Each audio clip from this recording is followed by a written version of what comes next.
Let's run through the next in our series of complete walkthroughs to the free response questions from the released 2012 AP Calculus AB exam. That is problem number 5, non-calculator. Now this problem is all about a differential equation being applied in a word problem context, namely how quickly a baby bird is growing. One thing of note here is that the final part of the problem is worth a whopping 5 points, which is quite unusual for AP Calculus on the exam.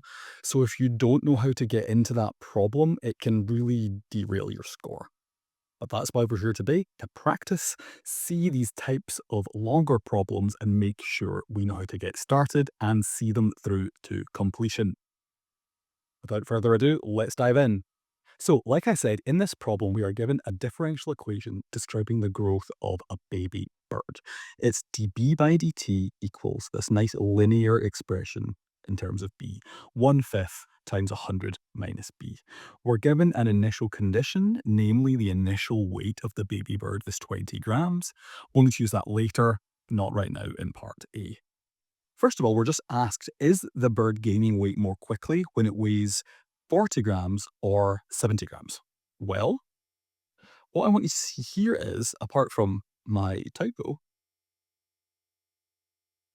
is gaining weight. So the bird is gaining weight. And whenever you see something like that to do with increasing or decreasing, I want you to think that this quantity B is increasing. And so we should look at dB by dt, the derivative of that quantity B. Fortunately, we've been given a formula for dB by dt, so all we need to do is figure out the value of dB by dt at these different weights. So first of all, let's evaluate dB by dt when B is equal to 40. Well, that's going to be 1/5 times 100 minus B, 100 minus 40, that is 60. So that gives me 12. That is 12, technically 12 grams per day, if we look at the units from the problem. And if we look at dB by dt when B is 70, I'll again substitute in. This time 100 minus 70 is 30. So that is 6 grams per day.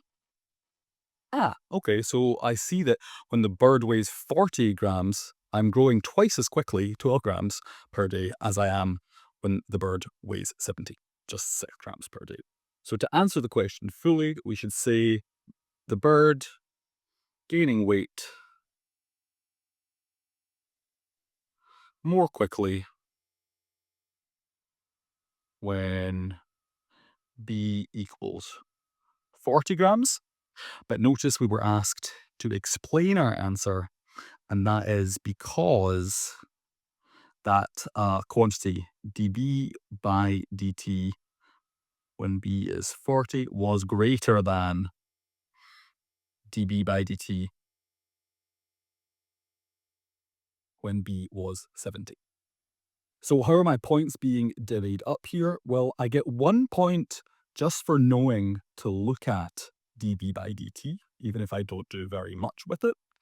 And I also get my second point for my answer, but I need to give my explanation to make sure I get that second point completely.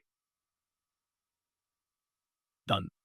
Okay, in part B, we're asked to calculate the second derivative of B, that's d2b by dt squared, and then also use that expression to explain why this plausible looking graph for how the bird's weight might be increasing actually can't be accurate. So let's first of all calculate our second derivative, which is going to be the derivative of my first derivative. And we've helpfully, remember, been given that expression. So I am going to take the derivative of that expression for dB by dt. This is nice because it's just a linear expression in terms of B. So if I do this calculation, I'll get that constant coefficient not doing anything. My 100 constant will differentiate to 0, and then my b, well, that will turn into its derivative. But notice we were asked to work in terms of b, so if I just stop here, I won't get credit because I've still got a derivative of b in my answer. So if I substitute in my expression for dB by dt, I'll get 1/5 0 minus 1/5 100 minus b. And remember, you don't always need to fully simplify on the AP. We could stop here, but since we're going to be working with this expression, it's going to be helpful to write this as negative 1/25.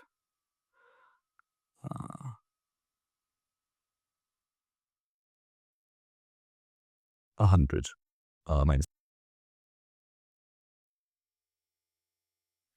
Now, I've simplified that because I want to notice this quantity is going to be negative when my bird weight, okay, it's starting off at 20, and you can see it's increasing up to 100 grams because when my b value is 100, dB by dt is 0, so the bird has stopped growing.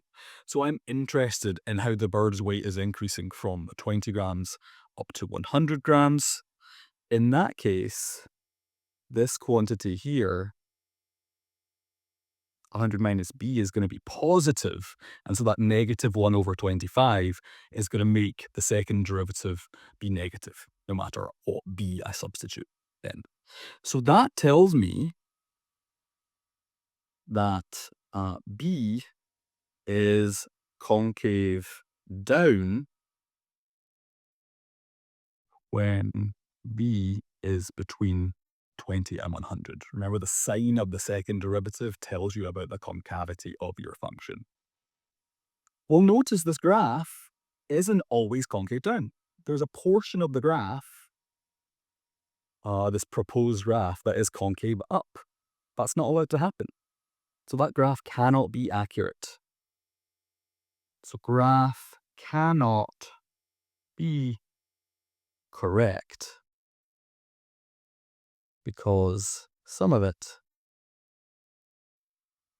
is concave up. Cannot be the correct answer. So how are my points divvied up here? Well, I get 1 point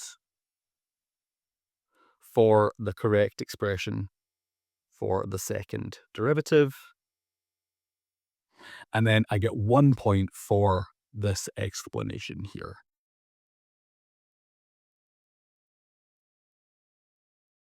The comparison of concavity.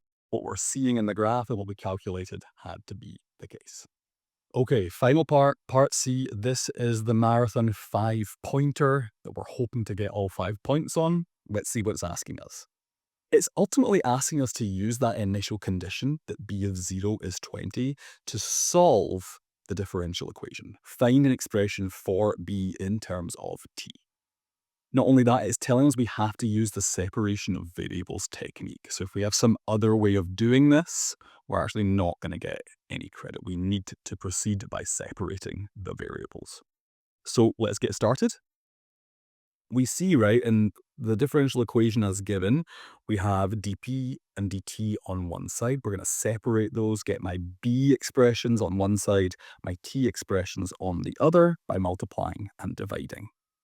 So for my dB expression, you can see I have this 100 minus b that I will divide down.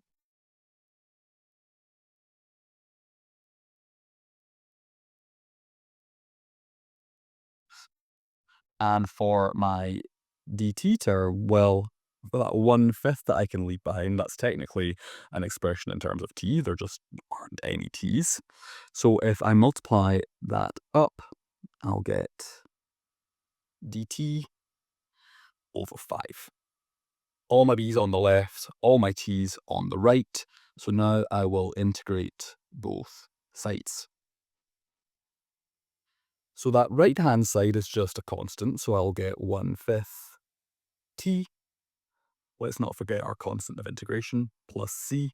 For that left-hand side, okay, if this is a standard derivative, a standard antiderivative, rather, but it's 1 over 100 minus b.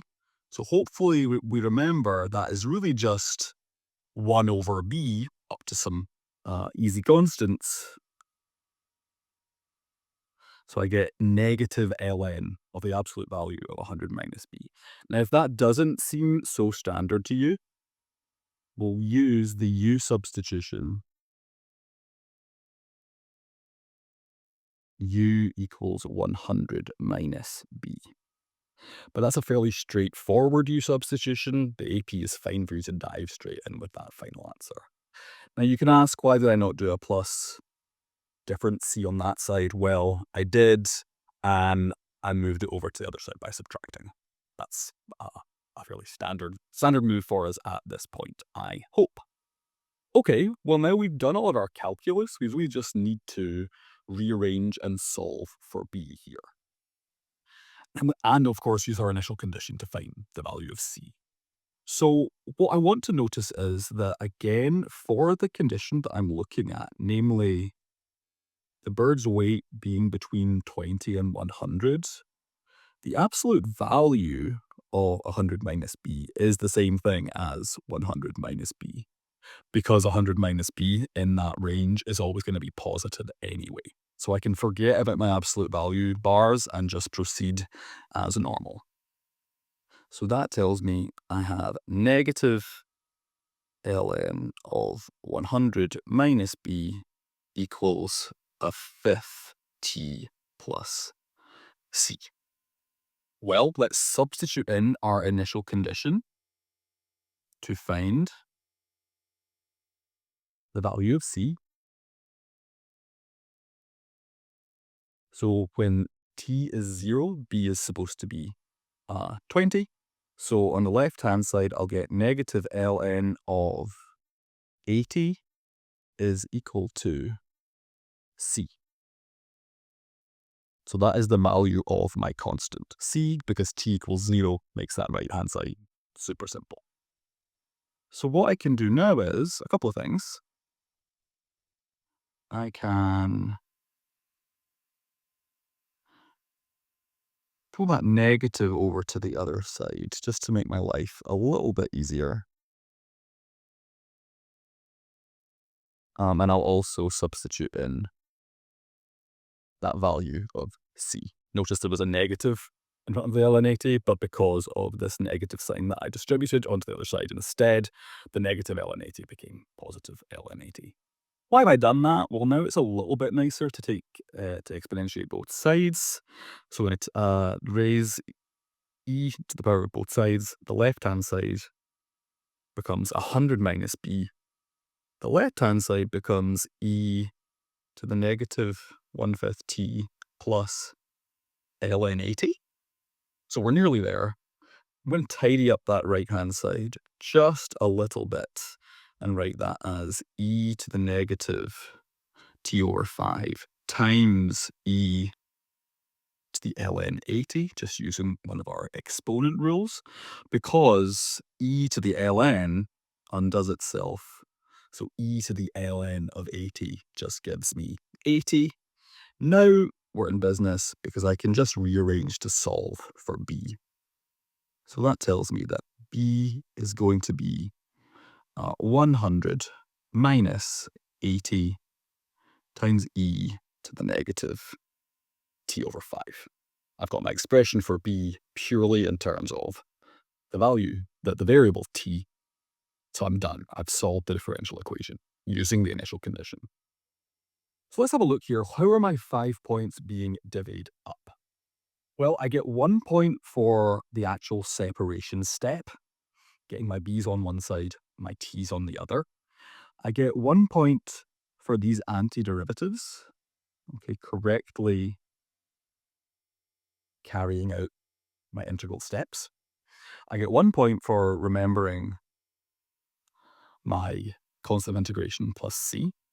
If I forget to do that, the answer sheet actually makes clear I can't get any more points in this problem because all the work comes from working with that plus c.